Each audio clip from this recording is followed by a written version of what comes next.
Sweet. Here we go. Alright, here we are. I'm in a really good mood tonight. I'm really looking forward to finishing this story.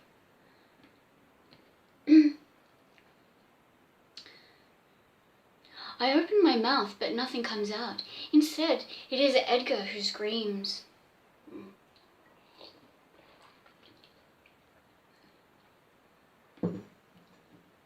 This turns out to be a very good thing indeed, because all at once I hear a thundering noise from below, and I know Herman the dragon recognizes the kid's voice and is coming in.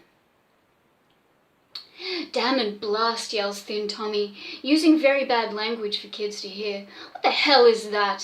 he further inquires, rushing to the door. "It's a dragon," squeaks Edgar. "It's a dragon," squeaks Edgar. It is the dragon, all right. From the sound, I can tell he is smashing the bar. Also Bertram and Roscoe. Thin Tommy runs down the stairs very fast. Hell's bells, he growls. "Hell's bells," he growls. "It's a dinosaur." Evidently Herman does not like anyone to call him names, because he lets out a roar like an exploding boiler, and there is a terrible crash. Then Thin Tommy...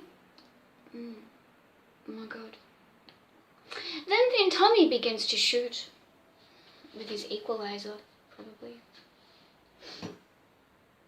I still would like to know what an equalizer is. If anyone can tell me, that'd be fucking great.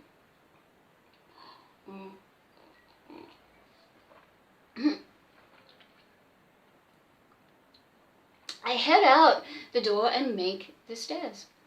Thin Tommy is shooting at the dragon, and the dragon is not paying the proper attention at all, merely coming right on for the stairway with his eyes gleaming very bright and a tongue of flame shooting out his mouth. In fact, he starts several fires on the way. Alright. Thin Tommy reaches down on the stairway and picks up a keg, which he hurls at Herman's head. It smashes on his nose, and I see that the keg is filled with whiskey. The result is very unfortunate, because Herman's breath sets the alcohol on fire and a tongue of blue flame leaps up. Besides, Herman is not used to hard liquor, and he lets go with a burp that does Thin Tommy no more good than a bomb explosion. Good. In fact, this is just what happens. With one loud blast, the room turns red, the rafters shake, the air is filled with smoke, and when it clears away, I am staring down into a mass of flames. Thin Tommy is gone. I turn around and rush into the bar room.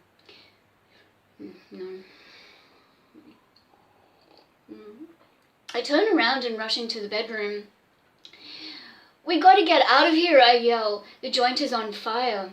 Then I notice for the first time that Edgar is very unhappy about the whole thing, because he is still handcuffed to the bed.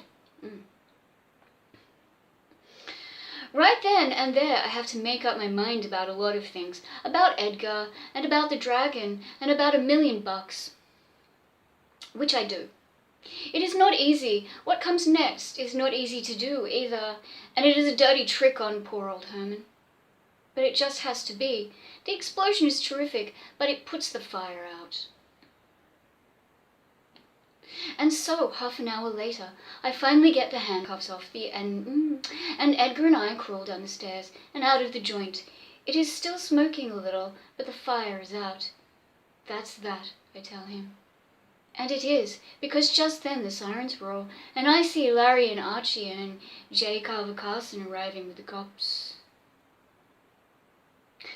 When it is all over, we go back to the farm. "I still don't understand it," J. Carver tells me. Edgar here says you get rescued by a dragon,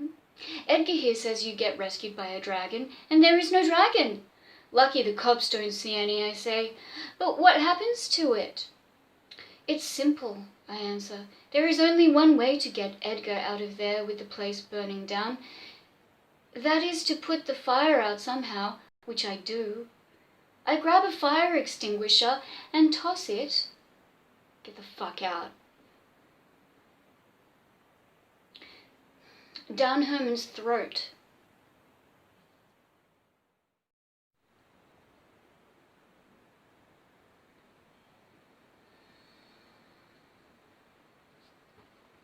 Of Forgot my lights.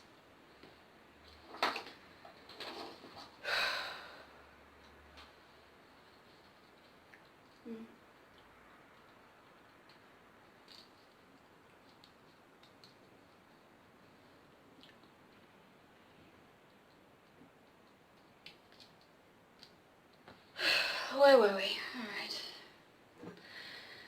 So, we just found out that some cunt threw a fire extinguisher down a dragon's throat. Yes.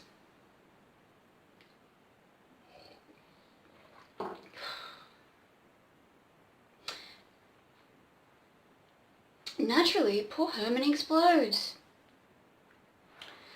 It wrecks the joint, but it stops the fire right away. The only trouble is, it also wrecks Herman.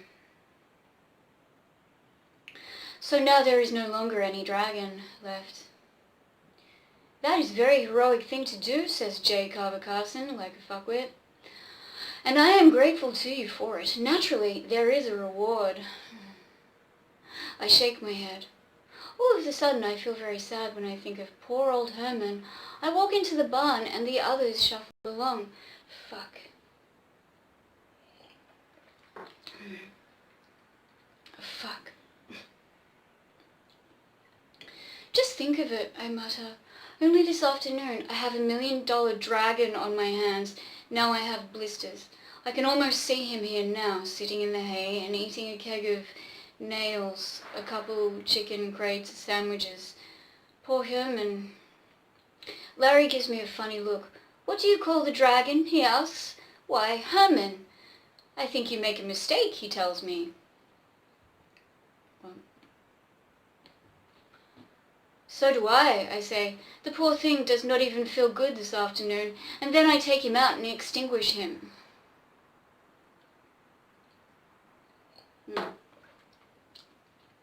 I mean, you make a mistake when you call the dragon Herman, says Larry. There is a reason the dragon does not feel good today, I bet you.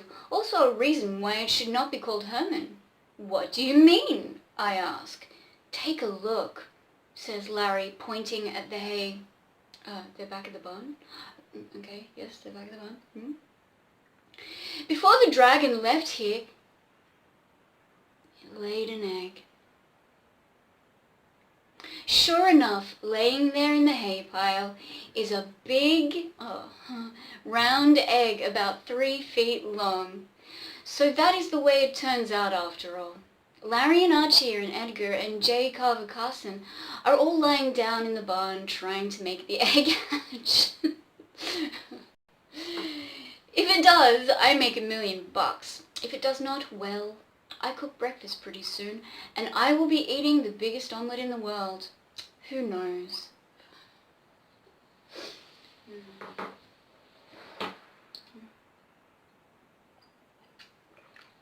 There you have it. We've reached the end of The Eager Dragon by Robert Bloch. So, what have we learnt from this story? We've learnt that cruelty to animals is fucked up. And even though the animal is imaginary, it makes it no less fucked up. And pisses me off no less. I wonder about this story. I don't think Robert Bloch is stupid. I think he was trying to say something. It's almost like a comment on just the fucking stupidity of people and fucking up the chance of a lifetime. You know, I don't know. Maybe I'm reading too much into it. Maybe it just is what it is. Yes, poor Herman, indeed. Herman was a girl. Yeah, it almost was a little bit like just the stupidity of people.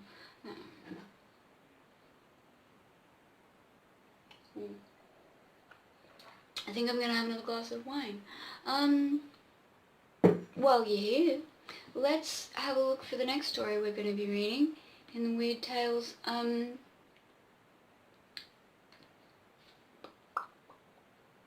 and Weird Tales. Yeah. I hope you enjoyed that. I did enjoy that. It was good writing. Very good writing. So what was that? That was January 1943. And we're going up by years. There's plenty of stories to read, so yeah, it's very exciting. Was that January? July 1943. We can go to the next month. Now then, we have, in the story order, story 1 is his last appearance by, I won't say who was by, who gives a shit. 2, The Unfriendly World. 3, Return of the Undead. 4, The Street of Faces. 5, Lust. 6, The Scythe. 7, Legacy in Crystal. 8, Yours Truly, Jack the Ripper. 8, no, that was 8. 9, Tamara, the Georgian Queen. 10, Strange Music. 11, Desert Dweller. 12, Superstitions and Taboos. 13, The Eyrie, no. 13 and 14 are always like a Weird Tales Club thing, and 14 is cover. So, yeah. Thanks for joining me. I think this was a good story. It was a good read anyway. It was more, it was better paced than the last one. The last one was a little verbose and just fucking flowery and shit. This one, I don't know. I like Robert Bloch. I think he's good. Yeah. Just speaking of Manly's, the last story by Manly Bannister.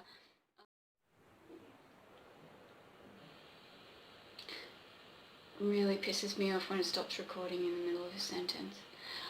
Speaking of Manlys, as I was saying, Manly Bannister's not the only Manly that wrote for Weird Tales. There was also a Manly Wade Wellman. I think I've read one of his stories, but I can't remember what it is. It's probably on the blog thingy that I was doing with the fucking website, Spooky Breakfast. I had fun with that. I should probably continue just, writing reviews for Weird Tales. Although, now I'm reading the Weird Tales, like, what's the fucking point, right? I think I'm gonna have another glass of wine, and, I don't think this video is very long yet, so maybe I'll come back in and, just tell you some more fucking stuff.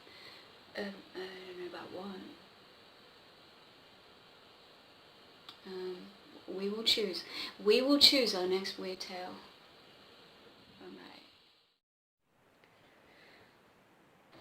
So my storage was fucking up and I was doing stuff and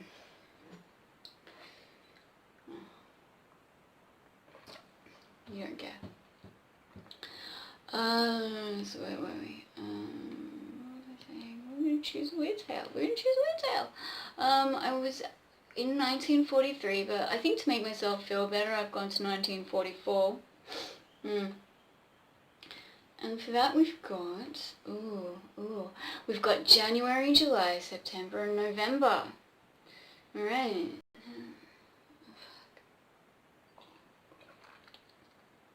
It's my third glass and this will be it for the night. Yeah, well. So we'll probably do January 1944 and for that issue we've got... We've got 9 stories. We've got Bon Voyage, Michel, Dimensional Doors, that's 1 and 2. 3 is The Master of Cotswold. 4 is The Golden Goblins. 5 is The House of Hate. 6, He Came at Dusk. 7, The Hidden Player. 8, The Seashell. 9, Superstitions and Taboos. Yeah, I don't know, I'm probably going to pick one myself, but you're welcome to, leave a comment in this one and let me know if you have one that you want me to read. I would love that. I would love to read one that somebody wants me to read.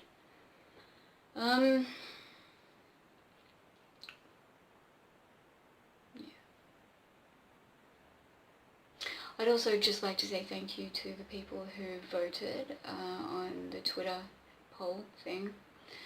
I honestly, those things are fucking stupid, but it happened. We did it. It was there.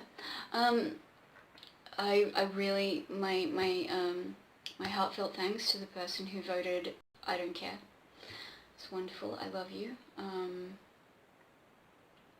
I look forward to more polls in the future. Except I don't really give a shit. I am looking forward to reading you a Seabury Quinn story, because those get fucked up, and it's good. I mean, not in, like, you know, in a way you don't want it to, but in a way you do. If that makes any sense, which it probably doesn't. Hey, Teddy. Yeah. Well, I don't think there's anything more for me to say tonight. I still feel like recording, but I won't, because sometimes you can do too much. Alright, well, I've had a good time reading this story. It was sad, but, you know, I think it does illustrate the stupidity of humans, and possibly just what people will do for money, or not. I don't know, fuck. I really have been drinking too much lately, which is funny because I hadn't drank for a whole... hadn't drank. It's excellent. I hadn't drank? No. Again, let me know which is the appropriate word to use in the comments below. I should know, but I don't right now. I hadn't drunk for about a year, but you know, now I'm drinking again because it's fun. And without wine, we wouldn't have weird tales. Okay, so I will go away now. No. I'll go away now. We will choose a story, won't we, Teddy? Yes.